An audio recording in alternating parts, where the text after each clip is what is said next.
உபாகமம் 30ஆம் அதிகாரம் 1-2 வாசிங்க.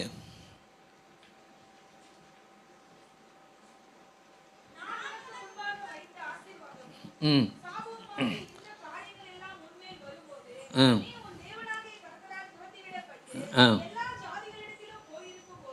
ம் ம் ம் ஆ ம் இன்னைக்கு பார்த்தீங்க அப்படின்னா அவருடைய சத்தத்துக்கு நீங்கள் என்ன செய்யணும்?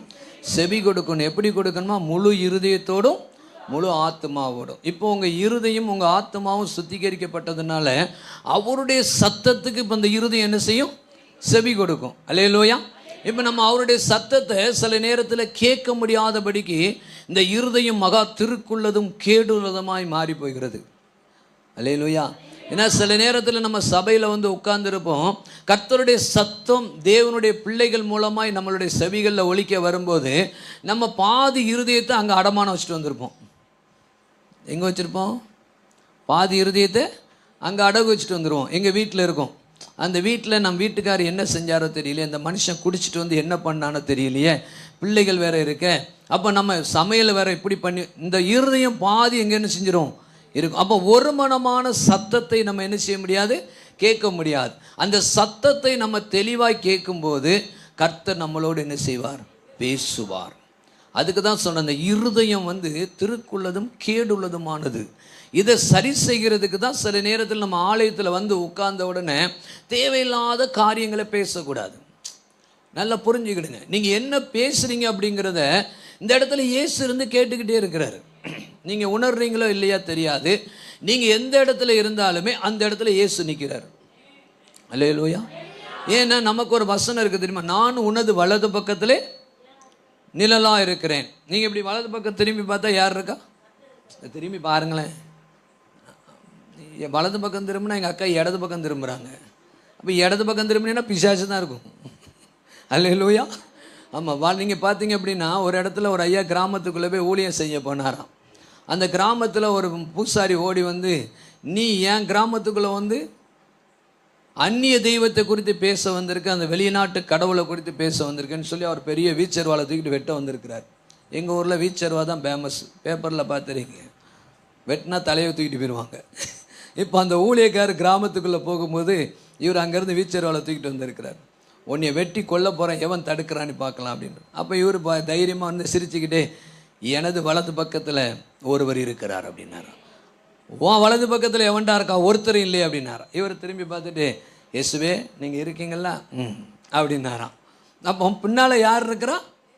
இயேசு இருக்கிறார். அப்போ அவருடைய தூத சேனைகளை அவர் பார்க்குறாரு. பின்னாடி தூதனை பார்த்துட்டு அவர் சொல்கிறார், இவன் மோசமான ஆள், இவங்ககிட்ட என்னால் சண்டை போட முடியாதுன்னு அவர் போட்டிருந்த வாழை கீழே போட்டுட்டு ஓடினாராம். திக்கற்ற பிள்ளைகளுக்கு தகப்பன் அவர். அல்லேலூயா. இந்த இருதயம் பரிசுத்தமாக இருந்து அவருடைய சத்தத்தை நம்ம கேட்கும்போது நமது வலது பக்கத்திலிருந்து அவர் பேசுவார். மெல்லிய குரலில் பேசுகிற தேவன் அவர். நம்ம எப்போதும் அவருடைய சத்தத்தை கேட்கணுங்க. அதுக்கு தான் சொல்கிறேன், நீ ஆலயத்தில் வந்த உடனே எக்கா கதையை கேட்டியா, இது அப்படி இப்படி நீ தேவையில்லாத காரியங்களை பேசாமல் அப்படியே முழங்கால் போட்ட இடத்துல கண்ணீரோடு கர்த்தரை நோக்கி பார்த்தீங்க அப்படின்னா, நீ என்ன தேவைக்கு நம்ம அந்த இடத்துல ஜெபிக்கிறோமோ அதை கர்த்தர் நம்மளோடு பேசுவார். அல்லேலூயா. சிலவங்க பார்த்தீங்கன்னா நம்ம நல்லா ஜெபிச்சுக்கிட்டு சில ஆசீர்வாதங்களை கையில் வாங்கிடுவோம். வாங்கிக்கிட்டு சபை ஆராதனை முடிஞ்ச உடனே ரோட்டில் போகும்போதோ இங்கேருந்து தேவையில்லாமல் என்ன செய்வோம்? பேசுவோம். இப்போ ஒரு அம்மா பார்த்தீங்க அப்படின்னா மடிப்பிச்சை கேட்குறாங்க. இது தேவன் இருக்கிற இடம். இங்கே என்னெல்லாம் இருக்குது? இன்னும் ஒரு மாதிரி பார்க்குறீங்க. பொண்ணு, வள்ளி, வைரம், வைடூரியம் எல்லாமே இங்கே தான் இருக்குது. ஆமாம். இங்கே அப்பாட்ட கேட்டிங்க அப்படின்னா உங்கள் வீட்டில் பணம் வந்துடும். இந்த அப்பாட்ட கேட்டிங்கன்னா உங்கள் வியாதி சுகமாயிடும். இந்த அப்பாட்ட கேட்டிங்கன்னா உங்கள் வீட்டுக்குள்ளே மந்திரமே செயல்படாது. இந்த அப்பாட்ட கேட்டிங்கன்னா எந்த மந்திரவாதியும் உங்ககிட்ட நிற்கவே மாட்டான். ஆனால் நீங்கள் இங்கே கேட்க மாட்டீங்க. பக்கத்து வீட்டில் இருக்கிற மந்திரவாதிகிட்ட போய், எனக்கு சரியில்லை இன்னைக்கு நாள், என் பிள்ளை அதை பார்த்து பயந்துட்டா, இதை பார்த்து பயந்துட்டா, எரி தண்ணியை, அதுக்கு எவ்வளோ கொடுக்கணும்? இப்போ உன்னுடைய வலி எங்கே போகுது? கேட்க வேண்டியது இங்கே, ஆனால் அங்கே போய் இருக்கிறீங்க. அல்லேலூயா. அதுதான் ஆண்டவர் இன்னைக்கு சரி செய்ய சொன்னார். அப்போ இந்த அம்மா என்ன பண்ணுறாங்க? கேட்குறாங்க. மடியை பிச்சை கேட்கும்போது இங்கேருந்து ஆண்டவர் என்ன கொடுக்குறாரு? பொண்ணும். நல்லா கேட்டுக்கணும், கேட்கிறவன் எவனோ வசனம் ஒரு நாள் பொய் கிடையாது. நல்லா புரிஞ்சுக்கிடுங்க. நீங்கள் சில நேரம் தெரியாமல் இருக்கிறீங்க, அதனால தான் உங்களுக்கு சொல்கிறேன். கேட்கிறவன் எவனோ அவன் பெற்றுக்கொள்கிறான். அப்போ தகப்பன் இடத்துல பிள்ளை கேட்கும்போது தகப்பன் கொடுப்பாரா கொடுக்க மாட்டாரா? கொடுத்துருவார். இப்போ இவர் என்ன பண்ணிட்டாரு? உங்கள் மடி நிறைய பொண்ணும் வெள்ளியும் கொடுத்துட்டாரு. இப்போ இதை நீங்கள் எங்கே கொண்டு சேர்க்கணும்? வீட்டுக்கு தானே கொண்டு போகணும். இப்போ 4 பேர் இங்கே உட்காந்தோன்னு என்ன பேசுவிய சொல்லுங்க?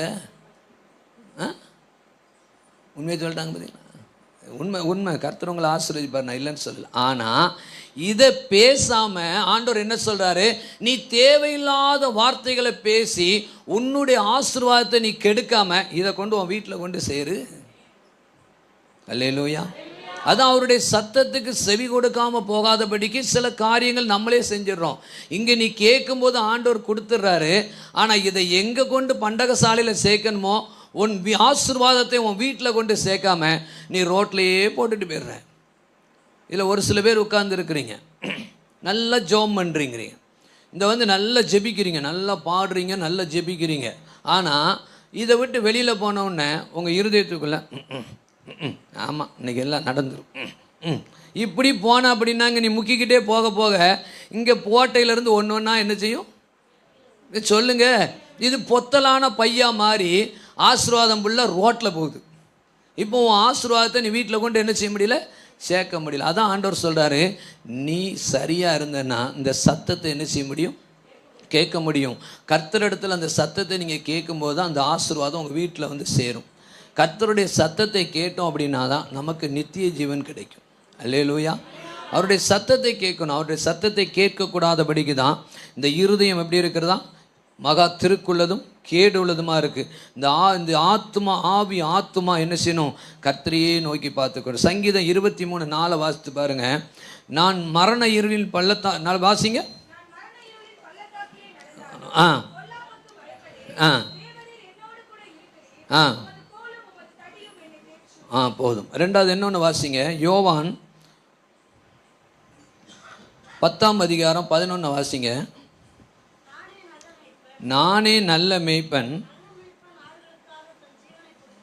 9 வாசித்து பாருங்க. நானே வாசல், என் வழியாய் ஒருவன் உட்பிரவேசித்தால் அவன் ரட்சிக்கப்படுவான், அவன் உள்ளும் புறம்பும் சென்று மேய்ச்சலை கண்டடைவான். அல்லேலூயா. பாருங்க, நானே வாசல். அப்போ அந்த வாசல் யாரு? இயேசு. அப்போ அந்த வாசல் ஆண்டவர் என்ன செய்கிறார்? ஆயத்தப்படுத்தி வச்சிருக்கிறாரு. என் வழியாய் ஒருவன் உட்பிரவேசித்தால், இப்போ அவருடைய பழியில் நம்ம உட்பிரவேசித்தா எங்கே போயிடலாம்? நித்திய ஜீவனுக்குள்ளே என்ன செஞ்சிடலாம்? போயிடலாம். அப்போ அவருடைய வழியை தவிர வேறு எந்த வழியிலையும் என்ன செய்யக்கூடாது? போகவே கூடாதுங்க. நீங்கள் பார்த்தீங்க அப்படின்னா இந்த வழியில் நிறையா இருக்கும். இயேசுவையே பிசாசு என்ன செஞ்சான்? சோதிச்சான். அப்போ அவர் சொல்கிறான் பாருங்க, மலை உச்சியில் கொண்டு போய் கீழே தாழ பாரு, இது எல்லாம் நான் உனக்கு சொந்தமாக்கி தருவேன் அப்படிங்கிறான். அப்போ இயேசுவையே சோதித்த பிசாசு நம்மளை விட்டு வைப்பானா? சொல்லுங்கள். நம்ம பாவமான மனுஷங்க. அப்போ ஆண்டவர் பாருங்கள், சிலுவையில் அறையை கொண்டு போகும்போது சொல்கிறாரு, இஸ்ரேல் ஜனங்களை பார்த்து, ஸ்திரீகளே எனக்காக அழாதீங்க, உங்களுக்காகவும் உங்கள் பிள்ளைகளுக்காகவும் அழுங்கள். பச்சை மரத்துக்கே இந்த பாடுன்னா பட்டை மரத்துக்கு பார்த்து, பச்சை மரத்தை நீங்கள் தீயை கொளுத்தி எழுதுனா சீக்கிரத்தில் என்ன செய்யாது? எரியாது. அதே பட்டு போன மரத்தில் லேசாக கொளுத்தி விட்டிங்கன்னா அது எப்படி என்ன செஞ்சிடும்? எரிஞ்சு பட்டு அழிஞ்சு போயிடும். அல்லேலூயா, அல்லேலூயா. அதுக்கு தான் ஆண்டவர் சொல்ல, நீங்கள் என்ன செய்யணும் அப்படின்னா அவருடைய வழியை விட்டுட்டு வேறு வழியில் என்ன செய்யக்கூடாது? போகக்கூடாது. ஏன்னா இன்றைக்கி மனுஷன் பார்த்தீங்கன்னா பணம் ஆசை எல்லா தீமைக்கும் வேறாக இருக்கிறது. இன்றைக்கி நிறைய பணத்துக்காக நம்ம என்ன செஞ்சிடும்? வழி விலகி நிறைய பேர் போயிடும். சிலவங்க பெருமைக்காக வழி விலகிறவங்க நிறைய பேர் இருக்கிறாங்க. சீட்டுக்காக, இப்போ உட்கார்றோம்ல சீட்டு, ஆண்டவரே என்ன சொல்கிறாருன்னா, நீ பின்னாடி போய் உட்காருடா. நான் பெருமைக்காக சொல்ல, நிறைய இடங்களில் பார்த்தீங்கன்னா பின்னாடி தான் போய் உட்காரதுக்கு பிரயாசப்படும், முன்னாடி என்ன செய்யக்கூடாது? வரக்கூடாது. ஏன்னா ஆண்டவர் சொல்கிறார், உனக்கு மேலுள்ள ஒருவன், மினுக்கு வஸ்திரம் தரித்த ஒருவன் வருவான், அவன் அந்த இடத்துல போய் உட்காரும்போது ஒன்று என்ன செய்வாங்க? புறம்பே தள்ளி போட்டுருவாங்க. அல்லேலூயா. அதனால் என்றைக்குமே பாருங்கள், முன்னாடி வர்றதுக்கு ஆசைப்படாதீங்க, இயேசுவோட பேசுகிறதுக்கு ஆசைப்படுங்க. அல்லேலூயா. நம்ம இயேசுவோட தான் பேசணுங்க. மனுஷன் நமக்கு எதுவுமே செய்ய முடியாது. நல்லா புரிஞ்சுக்கிடுங்க. நம்மளை தலைக்கு மேலே தூக்கி வச்சு ஆடுறாங்கன்னா நமக்கு எங்கேயோ ஒரு பக்கம் ஆப் அடிக்கிறாங்கன்னு அர்த்தம். என்னங்க, நம்மளை தலைக்கு மேலே தூக்கி வச்சு ஆடுறாங்க அப்படின்னா எங்கேயோ ஒரு பக்கம் தூக்கி போட போகிறாங்கடா அப்படின்னு சொல்லி பிரியாசப்பட்டுக்கிறேன். ஏன்னா நான் நிறைய இடங்களில் பார்த்துட்டேன், தூக்கி வச்சு ஆடுவாங்க. இவங்களை போல், இந்த ஸ்திரீயை போல் யாருமே கிடையாது. இந்த ஸ்திரீக்கு என்ன ஆயிரும், மேலே பெரிய ஐஸ் கட்டியை தூக்கி வச்ச மாதிரி ஆயிரும். இந்த பிரதரை போல் யாருமே கிடையாது. இந்த பிரதருக்கு என்ன ஆயிரும், பெரிய ஐஸ் கட்டியை தூக்கி வச்ச மாதிரி. என்னால் ஒரு பிள்ளையை கூப்பிட்டேன், முன்னால் நின்று வர்ஷிப் பண்ணுமா. நல்லா புரிஞ்சுக்கிடுங்க, நான் நிறைய நடங்கள் நடந்தது சொல்கிறேன். நல்லா பாட்டு படிப்பார் அந்த பிள்ளை, நல்லா ஒர்ஷிப் பண்ணுவாங்க. இது ஒர்ஷிப் பண்ணுறது நல்லா இது பண்ணி இதுக்குள்ளே என்ன வந்துடும், பெருமையின் ஆவி. அல்லேலூயா. இப்போ இயேசு அவங்க கூட பேச மாட்டார். இயேசுடைய சத்தத்துக்கு நீ செவி கொடுக்க மாட்டேன். ஊழியக்காரனுடைய சத்தத்துக்கும் எவன் உன்னை பெருமையாக கொண்டு வச்சு ஆடுறாங்களோ அவங்க சத்தத்துக்கு நீங்கள் செவி கொடுப்பீங்களே தவிர இயேசுனுடைய சத்தத்துக்கு செவி கொடுக்கறதுக்கு நம்ம மறந்துடுவோம். இவன் ஈஸியாக என்ன செய்வான், நம்மளை தூக்கி குப்பையில் தூக்கி எறிஞ்சிருவான். இப்போ இந்த செவி கொடுக்காமல் இருக்கிறதுனால தான் இந்த பிசாசு பெருமையில் கொண்டு வந்து ஆட வச்சு நம்மளை என்ன செய்வான், தேவையில்லாத பாவ சாக்கடையில் கொண்டு உழ வச்சிருவான். அல்லேலூயா. நான் உண்மையாக சில காரியங்கள் நடந்ததுனால தான் உங்களுக்கு சொல்கிறேன். இப்போ நாங்களே சில இடத்துல ஜெபம் பண்ணுவோம், அந்த பிசாசு சொல்கிறோம், ஐயோ இவன் வந்துட்டான் எரியுது அப்படின்னு. அட பிசாசு, ஏன் எங்களை பெருமைப்படுத்துகிற அப்படின்னு. அல்லேலூயா. அது சொல்லும், வந்துட்டாங்க எரியுது, இவனை போச்சொல்லும் போது அப்படிங்க. வீட்டுக்குள்ளே போன உடனே சில சபைகளில் போய் உட்காந்தோடனே இவனை மொதல் போச்சொல்லு, இவன் வருவான்னு தெரிஞ்சால் நான் வரமாட்டேன்னு அப்படிங்க. அப்போ நான் சொல்லுவேன், என்னை போல் ஊழியக்காரங்க நிறைய பேர் சொல்லு, பெருமைப்படுத்தாத. இப்போ பிசாசு நம்மளை தூக்கி வச்சு பெருமைப்படுத்த, நமக்குள்ளே பெருமையின் ஆவி உள்ளே வந்துச்சு அப்படின்னா பரிசுத்த ஆவியானவர் நம்மளை விட்டு விலகி போவார். நல்லா புரிஞ்சுக்கிடுங்க. அல்லேலூயா. அதனால் பெருமை வேண்டாங்க. இயேசு மாத்திரம் நம்ம இருதயத்துக்குள்ளே இருந்தால் போதும். அவருடைய சத்தத்துக்கு மட்டும் நீங்கள் செவி கொடுத்தா போதும். அவருடைய வழிகளில் நம்ம சரியாக போனோம் அப்படின்னா எந்த கிரீடமும் நமக்கு தேவையில்லைங்க. நித்திய ஜீவனுடைய கிரீடம் மாட்டும் நமக்கு போதும். அல்லேலூயா. வேற எந்த கிரீடமும் தேவையில்லை. குப்பையில் தூக்கி போடுங்க, இதெல்லாம் குப்பை, இது மாயை. இந்த மாயையான வாழ்க்கை நமக்கு தேவையில்லை. கர்த்தர் கொடுத்திருக்கிற நாள் வரைக்கும், ஜீவன் உள்ள வரைக்கும் 10 ஆத்மாக்களை நீ ஆண்டவருடைய பாதையில் வழி நடத்து. பொன்னும் வெள்ளியும் இன்னைக்கு அழிஞ்சு போகும், இது ஒரு நாள் வெந்துருகி சாம்பலாய் போயிடும். அதனால் இந்த மாயான உலகத்தை நம்பி ஓடாதீங்க. இதை விட்டுட்டு இயேசுனுடைய சத்தத்துக்கு செவி கொடுத்து அவருடைய பாதையில் நம்ம சரியாக நடந்தோம் அப்படின்னா நமக்கு நித்திய ஜீவன். அல்லேலூயா. ஒரு மனுஷன் இந்த பூமியில் பிறந்துட்டான் அப்படின்னாலே கர்த்தர் சொல்கிறாரு, இந்த ஆத்துமா எனக்கு சொந்தம், இது பரலோக ராஜ்யத்துக்கு நான் அவனுக்கு இன்று ஆயத்தப்படுத்தியிருக்கிறேன் அப்படின்னு சொல்லி. ஆனால் இன்றைக்கி நிறைய ஆத்துமாக்களை பிசாசு கொள்ளையாடி கொண்டு போகிறான். அதுக்கு விடாதபடிக்கு தான் அந்த கிராமத்தில் உங்களை சில ஜனங்களை ஆண்டவர் ஏற்பாடு பண்ணி வச்சிருக்கிறாருன்னா நீங்கள் என்ன செய்யணும், அந்த ஆத்துமாக்காக போராடணும். இப்போ நிறைய ஜெப குறிப்புக்காக நீங்கள் ஜெபிச்சிங்க, ஒரு ஆத்துமா அழிஞ்சு போவது கூட தேவனுக்கு சித்தம் கிடையாது. அப்போ உங்களை கொண்டு அந்த ஆத்துமா என்ன செய்யக்கூடாது, உங்கள் வீட்டு பக்கத்து வீட்டுக்காரிகிட்டே நீங்கள் அன்பாக இருக்கணும். அவ தண்ணி இப்படி போகுது, இவ தண்ணி இப்படி போகுதுன்னு சண்டை போடக்கூடாது. அல்லேலூயா. அப்போ இயேசுனுடைய சத்தத்தை நீங்கள் என்ன செய்ய முடியாது, கேட்க முடியாது. அவருடைய பாதையில் நீங்கள் நடக்கிற பிள்ளைகள் இல்லை. அல்லேலூயா. நம்ம கர்த்தரை அறிந்த பிள்ளைங்க, இயேசுவை நம்மை தேடுகிற பிள்ளைங்க, நம்ம இயேசுனுடைய பாதையில் நடக்கிற பிள்ளைகளாக இருக்கும்போது நம்மளுடைய நடையில் பரிசுத்தம், சிந்தைகளில் பரிசுத்தம், எண்ணங்களில் பரிசுத்தம், இருதயத்தில் பரிசுத்தம், பார்வையில் பரிசுத்தம், நம்ம போடுகிற உடைகளை பரிசுத்தம் இருக்கணும். அல்லேலூயா. இன்றைக்கி நிறைய பேருடைய உடைகளில் பரிசுத்தத்தை என்ன செய்ய முடியல, பார்க்க முடியல. இன்றைக்கி சென்னை பட்டணத்தில் கண்ணை முழிச்சு பார்க்கணுன்னா அங்கே பார்த்தா ஐயோ அப்படின்ன மாதிரி ஆயிடுது. துப்பட்டாவே கிளவியிலேருந்து வலிவப்பில் வரைக்கும் எவனும் படுறது கிடையாது. இங்கே எல்லோரும் கர்த்தருடைய கிருபை, நல்லா இருக்கிறீங்க, கர்த்தர் உங்களை ஆசீர்வதிப்பார். ஆமென். அல்லேலூயா. இன்னொரு வசனத்துக்குள்ளே போவோம். அதே யோவான் 10ஆம் அதிகாரம் 24வது வசனத்துக்கு வாங்க.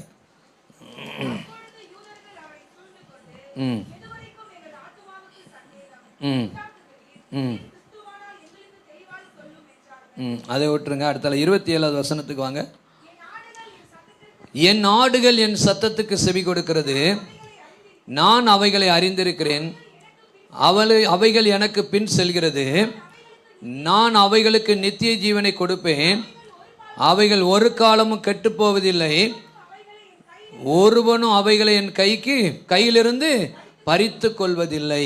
அதுக்கு அடுத்த வசனம் வாசிங்க.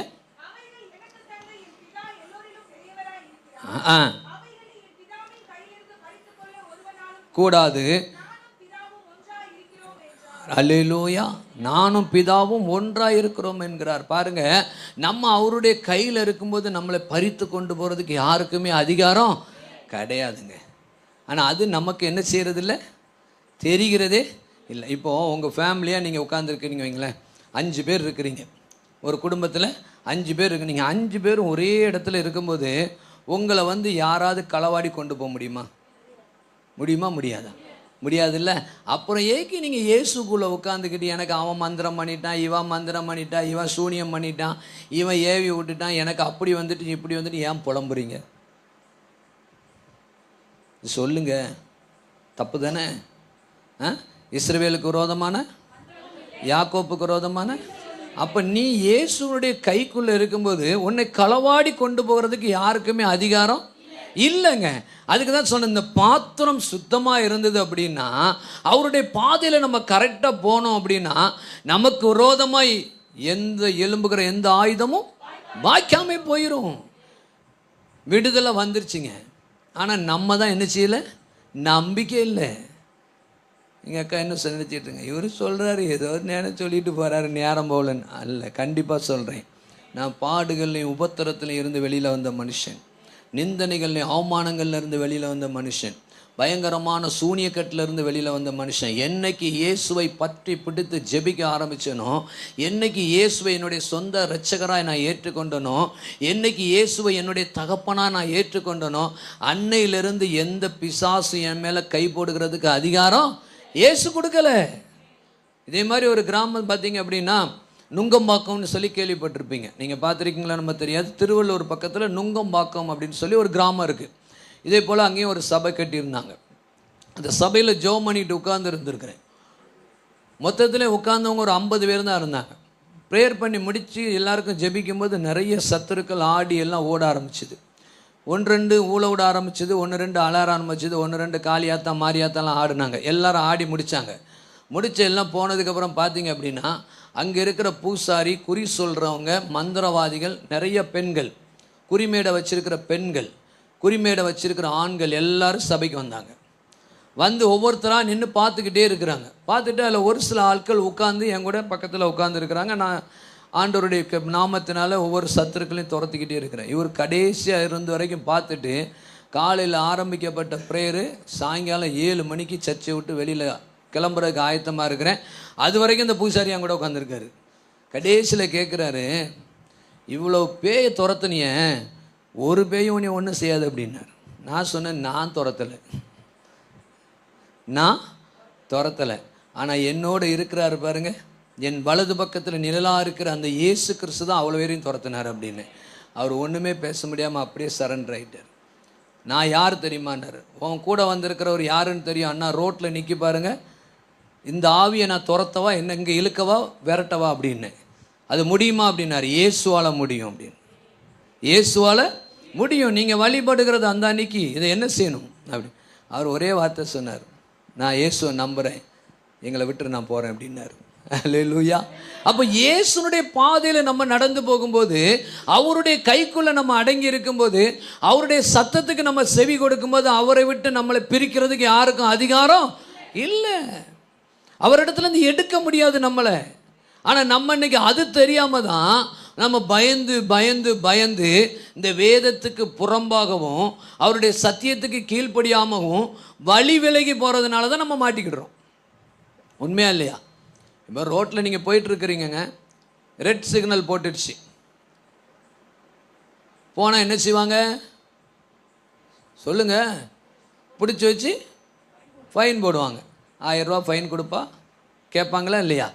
ஒரு உலக மனுஷனே பிடிச்சி வச்சு உனக்கு ஃபைன் போடும்போது, சகலத்தையும் உருவாக்குன தேவன், சகலத்தையும் சிருஷ்டித்த தேவன், உன் தாயின் கற்பத்திலிருந்தே உருவாக்குன அந்த இயேசு கிறிஸ்து உங்கள் கூட இருக்கும்போது நீங்கள் வழி விலகி போனால், அப்போ பிசாசு எப்பண்டா இவரை விட்டு விலகி வருவா. அதே மாதிரி அவன் எப்பண்டா வருவான், ஃபைன் போடலான்ட்டு போலீஸ் காத்துட்ருக்கிறான்.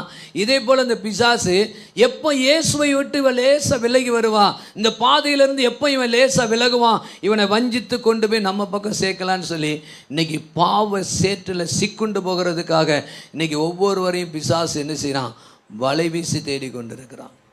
அல்லேலூயா. தயவு செய்து இதிலிருந்து வெளியில் வந்துடுங்க. நித்திய ஜீவனை நம்ம சுதந்திரிக்கிறணும். கர்த்தருடைய பாதத்திலிருந்து ஒருபோதும் என்ன செய்யக்கூடாது, வழி விலகக்கூடாது. அவருடைய பாதையில் நீங்கள் சரியாக நடக்கணும். தினந்தோறும் வேதத்தை தியானிக்கணும், தினந்தோறும் ஜெபம் பண்ணணும், அவருடைய சத்தத்தை தினந்தோறும் கேட்குற ஒரு மனுஷனாக இருக்கணும், ஒரு மனுஷனாக இருக்கணும். அல்லேலூயா. அவருடைய சத்தத்தை கேட்கணும் அப்படின்னா இந்த இருதயம் எப்போதும் சுத்தமாக இருக்கணும், இந்த கண் எப்போதும் சுத்தமாக இருக்கணும். நீங்கள் எந்த இடத்துல உட்கார்ந்தாலும் சரி, நீங்கள் எந்த இடத்துல முழங்கால் படிக்கிட்டாலும் சரி, ஒரு மனமாக ஜெபிச்சிங்க அப்படின்னா அவருடைய சத்தத்தை உங்களால் கேட்க முடியும். அல்லேலூயா, அல்லேலூயா. வனாந்தரத்திலிருந்து ஆகார் கூக்குரலிடும்போது அவருடைய சத்தத்துக்கு செவி கொடுத்து கர்த்தர் அந்த இடத்துல என்ன பண்ணார், நீரூற்றை உண்டு பண்ணின்னு கொடுத்தார். அல்லேலூயா. இதே போல் இன்னைக்கு உங்களுடைய வாழ்க்கையில் என்னென்ன போராட்டம் இருந்தாலும் சரி, என்ன பிரச்சனைகளில் நீங்கள் இருந்தாலும் சரி, கவலையோடும் கண்ணீரோடும் துக்கத்தோடு நீங்கள் இந்த இடத்துல இருந்தாலும் சரி, எல்லா வழியிலும் நான் தோல்வியே கண்டு கொண்டு இருக்கிறேன் ஆண்டவரே, எனக்கு முன்னேற்றமே இல்லையே என்று சொல்லி நீங்கள் மன சோர்ந்து போய் இருந்தாலும் சரி, இன்னைக்கு நீங்கள் ஆண்டவரை பற்றி பிடிங்க.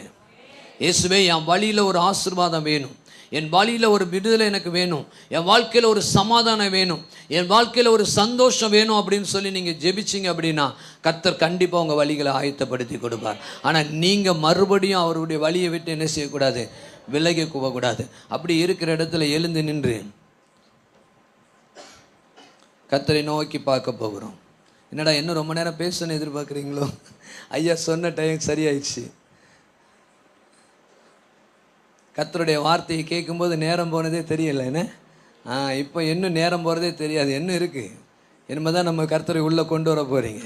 அப்படி எழுந்து நின்று கண்களை மூடி கர்த்தரை நோக்கி பாருங்கள். ஆண்டவரே, என்னுடைய வாழ்க்கையில் நான் என்னென்ன வழியில் தவறி விலகி போயிருந்தாலும் உம்முடைய சத்தத்தை கேட்கக்கூடாதபடிக்கு ஆண்டவரே, உம்முடைய வழிகளை விட்டு விலகுவதற்கு சத்துரு என்னை என்னெல்லாம் வஞ்சித்து கொண்டிருந்தானோ அந்த கிரியைகளெல்லாம் என்னை விட்டு இன்னைக்கு நான் எடுத்து போடுகிறேன். அப்பா, உம்முடைய சத்தத்தை கேட்கிற பிள்ளையா என்னை மாற்றும், உன்னை சத்தத்தை கேட்கிற மனுஷனா என்னை மாற்றும், மனுஷியா என்னை